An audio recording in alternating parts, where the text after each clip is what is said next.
बिस्मिल्लाहिर्रहमानिर्रहीम। अस्सलाम वालेकुम नाजरीन, मैं हूं जमशेद अंसारी। नाजरीन, आज 1 दिसंबर 2020 है और नाजरीन, जैसा कि आपके इल्म में है कि कल मुल्तान में PDM के ज़ेरे एहतमाम एक जलसे का एहतमाम हुआ और उस जलसे में आसिफा जरदारी और मरियम नवाज की एक साथ शिरकत को लिफाफा और वजीफा खोर ब्रिगेड ने इनकलाब के साथ ताबीर करना शुरू कर दिया था। नाजरीन, उस हवाले से तफसीली गुजारिशात मैं इससे गुज़श्ता वाली वीडियो में आप लोगों की खिदमत में पेश कर चुका हूं कि पाकिस्तान की ज़्यादातर सियासी जुमातों में हर गुजरते 5 सालों के साथ मोरूसी सियासत अपनी जड़ें मज़ीद पेवस्त कर रही हैं और जब मोरूसी सियासत मजबूत होगी तो जमहूरियत ऑटोमेटिकली कमज़ोर होती जाएगी। नाजरीन, आज की इस वीडियो में BBC न्यूज़ की एक रिपोर्ट और स्टोरी मैं आप लोगों की खिदमत में पेश करूंगा। उसके बाद आप खुद अंदाज़ा लगा लीजिए कि PDM ने जो एक सियासी तहरीक का आगाज़ किया है और उनकी इस सियासी तहरीक का बुनियादी मंशूर और मरकज़ी नुक्ता ही यही है कि हम इस मुल्क में सिविल और जमहूरियत की बालादस्ती को बहाल करना चाहते हैं। उनका ये दावा महज अब्ताले बातल है और अपने हलके के मासूम अवाम के जहनों को गुमराह करने के मुतरादिफ है। नाजरीन, BBC न्यूज़ की स्टोरी के मुताबिक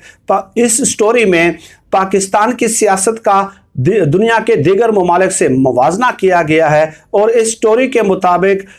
अमेरिका में मोरूसी सियासत की जो शरह है वो सिर्फ और सिर्फ 6% है। भारत में मोरूसी सियासत की जो शरह है वो है 28%। और आगे वो लिखते हैं कि पाकिस्तान की कौमी और पंजाब की सूबाई असम्बली में मोरूसी सियासतदानों का हिस्सा 53% है, 53%। और आगे वो लिखते हैं कि दुनिया भर में मोरूसी सियासत की ये सबसे ज़्यादा शरह है। पाकिस्तान मोरूसी सियासत में पहले नंबर पे मौजूद है, पूरी दुनिया में पहली नंबर पे। और ये एजाज़ पाकिस्तान के हिस्से में लाने में कामयाब हुए हैं कौन? पीपल्स पार्टी और नून लीग और उनके वफादार और हिमायती सहाफ़ी, एंकर्स और तज्जियाकार जो इस किस्म के फैसलों पे भंगड़े डालते हुए नजर आते हैं कि अब आसिफा जरदारी की जो है ना सियासत में एंट्री हो गई है, अब मरियम नवाज की सियासत में एंट्री हो गई है, उसके बाद मरियम नवाज का बेटा आ जाएगा जुनैद सफदर, उसकी सियासत में एंट्री हुई है। नस्ल दर नस्ल ये गुलामी कर रहे हैं इन सियासी खानदानों की और उसका नतीजा क्या बरामद हुआ है कि आज पाकिस्तान मोरूसी सियासत में पूरी दुनिया में पहले नंबर पे आ गया है। आगे जाके नाजरीन, ब्रैकेट में BBC न्यूज़ की इस स्टोरी में क्या लिखा है? किसी भी जमहूरी माशरे के लिए मोरूसी सियासत की ये शरह नाकाबिले कबूल है। ये बात मैं नहीं कर रहा, ये BBC न्यूज़ की स्टोरी है। आगे वो बताते हैं कि ख़ानदानी सियासत की एक बुनियादी वजह यह है कि पिछले 3 दहाइयों से 30 सालों से, यानी इन 3 दहाइयों से पाकिस्तान पर कौन हुक्मरानी कर रहा है? नून लीग और पीपल्स पार्टी। पंजाब के तकरीबन 400 खानदान हैं जो मुसलसल ऐसी पॉलिसियां बनाते और कानून साजियां करते चले आ रहे हैं जिनकी वजह से कौमी वसाइल और निजी शोबों में इनकी ताकत बढ़ती चली जा रही है। 400 खानदान हैं जो मजबूत हुए हैं, जो मुसलसल कानून साजियां करते चले आ रहे हैं। और दावा ये लोग ये कर रहे हैं कि इमरान खान जो है ना इन 400 खानदानों की जड़ें उखाड़ दें, वो भी कितने अरसे में? सिर्फ 2 सालों में, 2 साल और 4 माह में इनकी जड़ें जो है वो काट दें और इनको जड़ों से उखाड़ दें। तो क्या ये इतना आसान काम है? आगे चले नाजरीन, आगे लिखते हैं कि अब भी ज़्यादातर ख़ानदानी सियासत में बेटों का सबसे ज़्यादा हिस्सा है, उसके बाद करीबी रिश्तेदारों का नंबर आता है, फिर भतीजों का नंबर आता है और सबसे कम दामादों का हिस्सा है। यानी कैप्टन सफदर को यूँ समझ लें कि वो हमेशा के लिए जो है वो खुड्डे लाइन लग गया है, इस तरह ही समझ लेना। क्योंकि सबसे कम जो पाकिस्तान में मोरूसी सियासत में जो हिस्सा दिया जाता है वो सबसे कम जो है वो दामादों को दिया जाता है। तो कैप्टन सफदर को मेरा मशवरा है कि पनामा JIT तहकीकात के दौरान जब वो JIT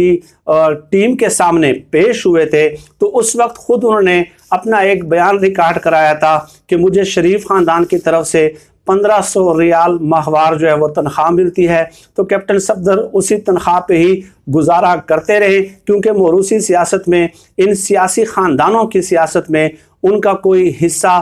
मुझे नहीं लगता कि उनको मिलने वाला है। नाज़रीन आगे चले, वो लिखते हैं कि पंजाब के बड़े सियासी ख़ानदानों बशमूल नवाज शरीफ, चौधरी ज़ाफ गुजरात, टिवाने, कुरैशी, गिलानी, जनूबी पंजाब के मखदूम और इक़्तिदार में रहने वाले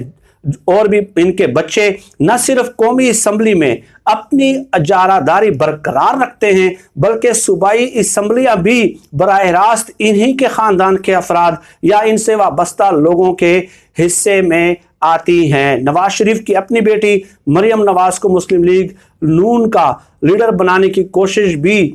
यही इसी तरफ एक कदम है। और नाज़रीन इसमें जो इमरान खान साहब की एक तारीफ़ की गई है, वो कहते हैं कि जहांगीर खान तरीन की नाअहली के बाद उन्हीं के बेटे अली तरीन को उनकी खाली नशिस्त के लिए जब नामजद किया गया तो इमरान खान पर भी मोरूसी सियासत की हिमायत करने के इल्ज़ामात लगे। हालांकि इमरान खान के अपने ख़ानदान का कोई फर्द या उनके बेटों में से कोई भी इस वक्त सियासत में नहीं है। ये बैनुल अक़वामी इदारे हैं जो चार्ज शीट पेश कर रहे हैं और इन्होंने ये डेटा इकट्ठा किया है गुज़श्ता 30 सालों का। यही बात हम कर रहे हैं तसलसल के साथ कि नाज़रीन इन लोगों के फ़िक्र और फहम के दिवालियापन पे मातम ही किया जा सकता है जो इस किस्म के इक़दामात पे खुश होते हैं कि आसिफा ज़रदारी जो है ना वो सियासत में एंटर हो गई हैं और मरियम नवाज़ दो साबका वज़राए आज़म की बेटियां जो हैं अब वो जो है ना पॉलिटिकल स्ट्रगल करते हुए नजर आएंगी। तो इससे गुज़श्ता वाली वीडियो में मैं तफसीलन ये गुजारिशात आप लोगों की खिदमत में पेश कर चुका हूं और मंतकी दलाइल के साथ उनके फरसूदा और बेकार दलाइल का इस्तेरदाद भी आप लोगों की खिदमत में मैं पेश कर चुका हूं। उस पर मैं अब क्या बात करूं, लेकिन आज की इस वीडियो में मैं मुबारकबाद देता हूं यूसुफ रजा गिलानी साहब को, इसके अलावा कायम अली शाह साहब को, एतजाज एहसन साहब को, राजा जफरुल हक साहब को कि इन लोगों ने अब कायम अली शाह की उम्र 90 साल से एबाव है और एतजाज एहसन भी 70 to 80 के दरमियान उनकी उम्र है। तो इन लोगों ने पूरी जिंदगी इन दो सियासी ख़ानदानों की गुलामी की है और अब